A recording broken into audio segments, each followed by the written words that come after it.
A ingratidão e a natureza humana. Saudações, amigos e buscadores da sabedoria. Hoje, vamos explorar um tema profundo e muitas vezes desconcertante: a ingratidão das pessoas. Como é possível que, em um mundo onde tantas pessoas se beneficiam da generosidade alheia, a resposta a esses atos de bondade seja muitas vezes a ingratidão? A ingratidão é uma realidade triste, mas comum, na nossa existência humana. Na nossa jornada pela vida, nos deparamos com muitos indivíduos que, apesar de receberem ajuda, apoio e bondade, respondem com desconsideração e até mesmo desdém.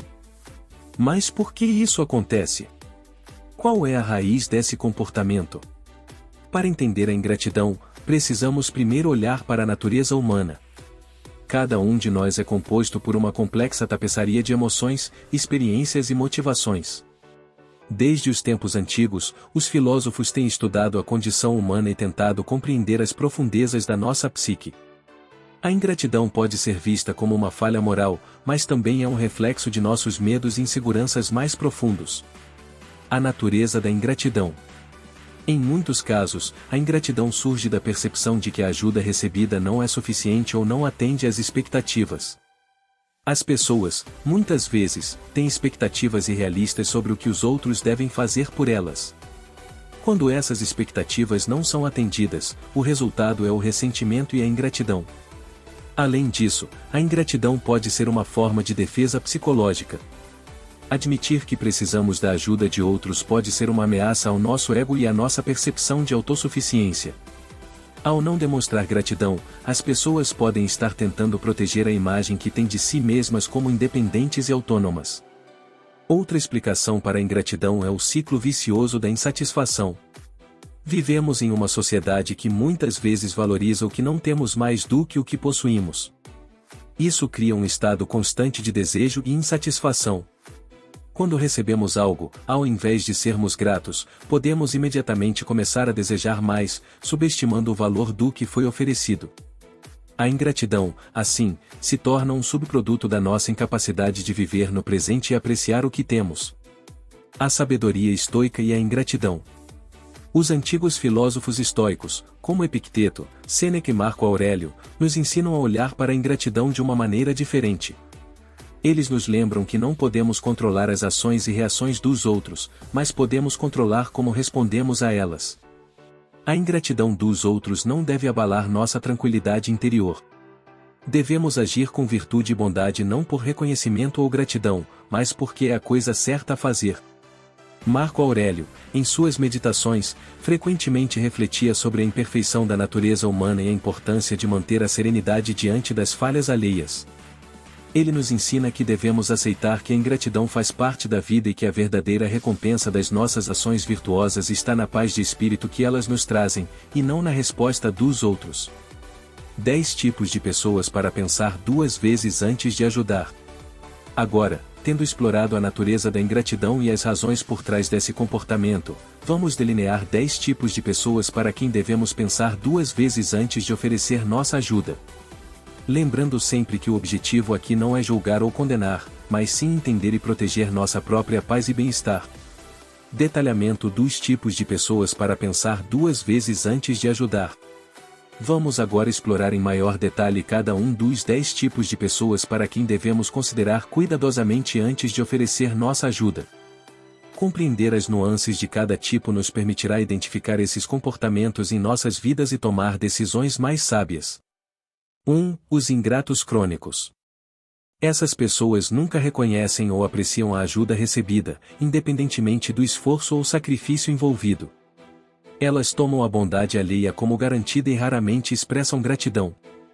Isso pode ser extremamente desmoralizante para quem oferece ajuda, pois a falta de reconhecimento pode fazer com que sintamos que nossos esforços são em vão. Os ingratos crônicos muitas vezes têm uma visão egocêntrica da vida, onde o que recebem é visto como merecido ou insuficiente, nunca como um presente ou ato de bondade. 2. Os aproveitadores. Aproveitadores são indivíduos que continuamente pedem mais ajuda sem nunca retribuir ou demonstrar apreciação. Eles veem os outros como recursos a serem explorados em vez de seres humanos com seus próprios limites e necessidades. Esse comportamento pode esgotar aqueles que tentam ajudar, pois os aproveitadores sempre voltam para pedir mais, sem consideração pelo impacto de suas demandas. Eles podem até manipular emoções para obter o que desejam, explorando a boa vontade dos outros. 3. Os queixosos. Essas pessoas sempre encontram algo errado com a ajuda que recebem, independentemente de quão generosa ou bem-intencionada seja. Os queixosos estão perpetuamente insatisfeitos, focando nos aspectos negativos ou insuficiências em vez de reconhecer o esforço e a intenção por trás da ajuda. Esse comportamento pode desmotivar os que ajudam, pois suas boas ações são constantemente criticadas e desvalorizadas. 4. Os invejosos. Os invejosos são aqueles que, ao receberem ajuda, em vez de serem gratos, sentem-se ressentidos. Eles podem sentir que a ajuda destaca suas próprias falhas ou insuficiências, gerando sentimentos de inveja em relação aos que estão ajudando. Esse ressentimento pode se manifestar em comportamentos negativos, como desdém ou tentativas de minar quem os ajudou, tornando a ajuda uma experiência ingrata e emocionalmente desgastante. 5. Os manipuladores. Manipuladores utilizam a gratidão como uma ferramenta de controle. Eles podem inicialmente parecer gratos, mas sua gratidão é condicional e usada para manipular os outros a continuarem oferecendo ajuda. Eles são hábeis em explorar a boa vontade das pessoas, criando uma dinâmica onde a ajuda é esperada e exigida, não apreciada. Esse comportamento pode criar um ciclo de dependência e manipulação emocional. 6. Os indiferentes. Indiferentes simplesmente não se importam com os esforços alheios. Eles podem aceitar ajuda, mas sua resposta é apática ou desinteressada, sem qualquer reconhecimento ou consideração pelo esforço envolvido. A indiferença pode ser tão desmoralizante quanto a ingratidão ativa, pois faz com que os que ajudam se sintam invisíveis e desvalorizados. A falta de qualquer resposta emocional pode indicar uma desconexão ou falta de empatia. 7. Os desconfiados. Os desconfiados veem a ajuda como um sinal de fraqueza ou uma tentativa de manipulação. Eles interpretam atos de bondade com suspeita, acreditando que há intenções ocultas ou que aceitar ajuda os torna vulneráveis.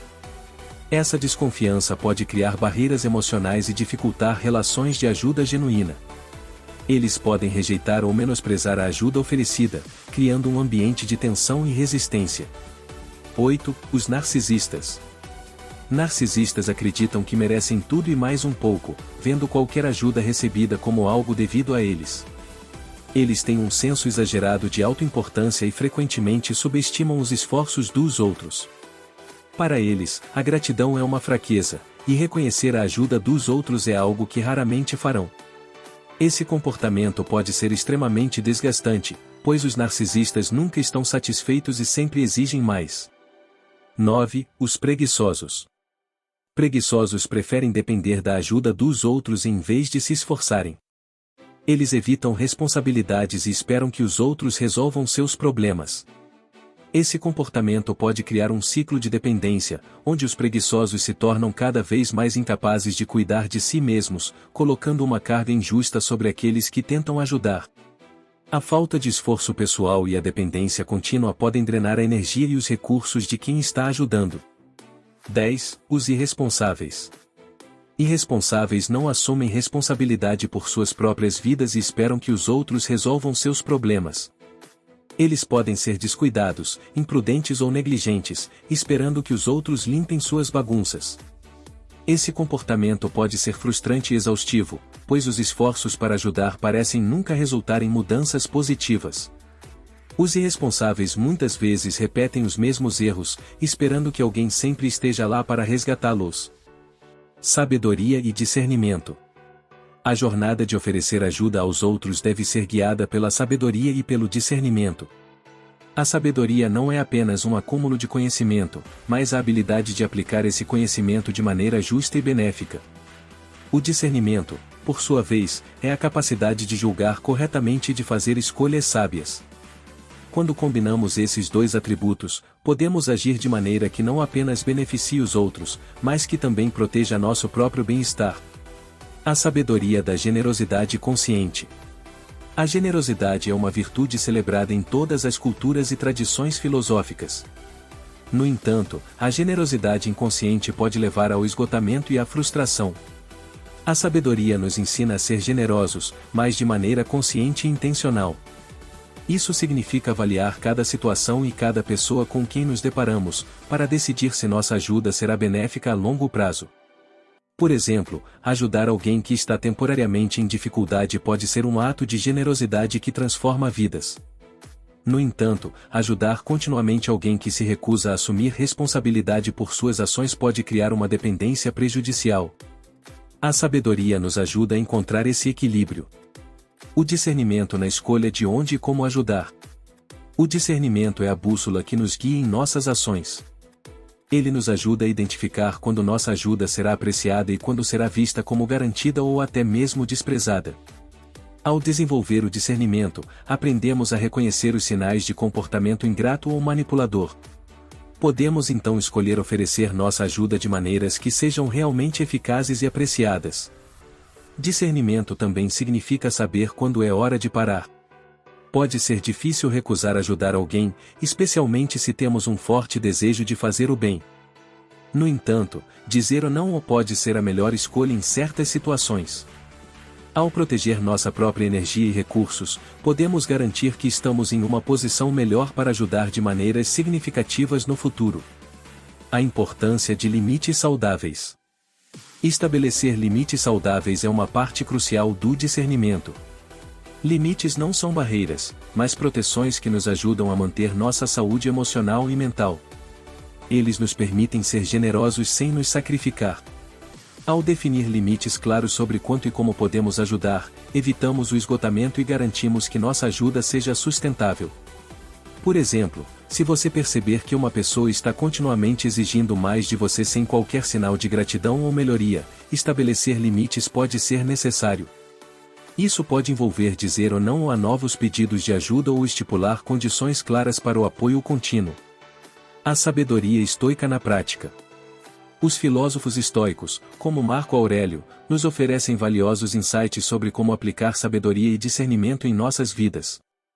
Eles nos ensinam a focar no que podemos controlar e a aceitar com serenidade o que não podemos. Aplicar esses princípios ao oferecer ajuda pode transformar nossa perspectiva e nossas ações. Marco Aurélio nos lembra que nossas ações devem ser guiadas pela virtude e não pela expectativa de reconhecimento.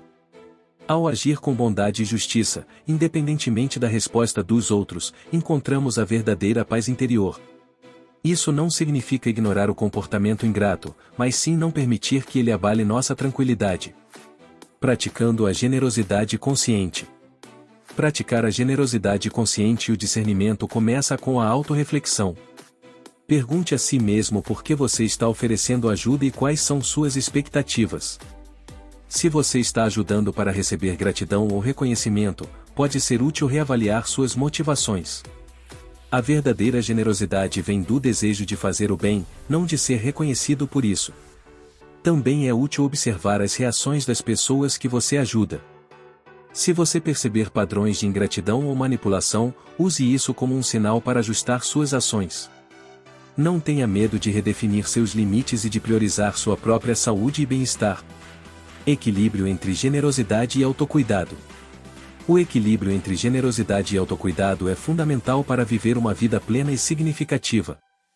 A sabedoria nos ajuda a ver além das aparências e a entender as motivações dos outros.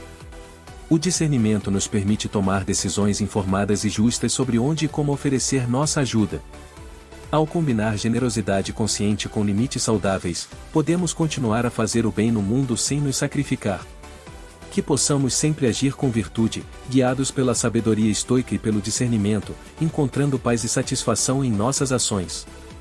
Obrigado por assistir, e até a próxima.